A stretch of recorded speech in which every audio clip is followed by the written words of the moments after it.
I want to start quickly by just having it on the record, in addition to how many other people have said it today. I think it's illogical and unconscionable that we are sitting in a global health pandemic and that there isn't even a question of cutting much needed funding for healthcare. But that's not what we're going to go into today, because I could fill a book with my thoughts about making cuts when there are dire needs. I want to talk about something that is really affecting the community here in Rochester, and that is this changes to the 340B program. I want to tell you what that means for the Rochester area. That's going to affect 9 federally qualified health centers. They serve 140,000 patients in a relatively small city. That is a lot.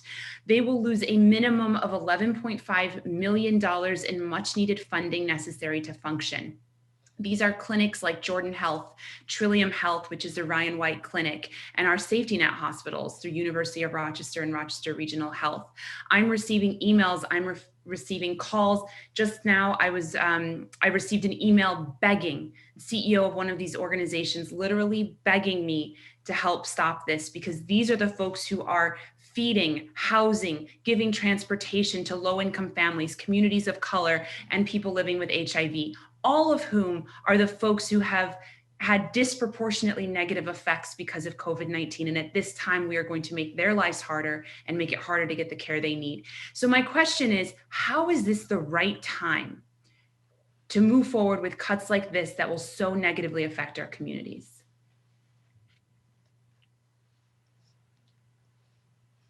HCs and Donna, do you Yeah. want to address the 340B?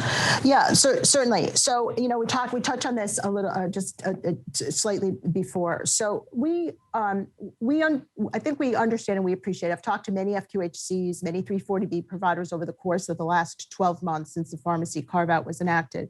And we understand and we appreciate the very valuable services. The question is, under the current way the 340B is funded is by excess reimbursement from the managed care plans over and above the cost of prescription drugs, from which some report that 50% of that excess is taken by third-party administrators. It's not because the FQHC is doing anything wrong. They need to get the prescription to one of their patients.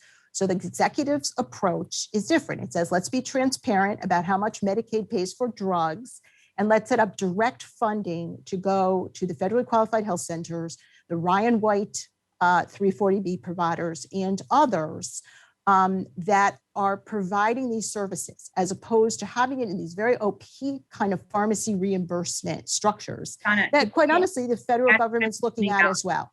Finish really quickly. Sorry, I didn't mean to interrupt you, but time's running out. But but the answer I'm looking for here is how it's helpful to these providers to not have, like before they had a more direct payment. Now those savings are going through the state. And so that is, I think, that does not make logical sense when folks are saying that we need that money, and that not having that money, and that the reimbursement fund that's set up in this proposal will not fully fill that hole.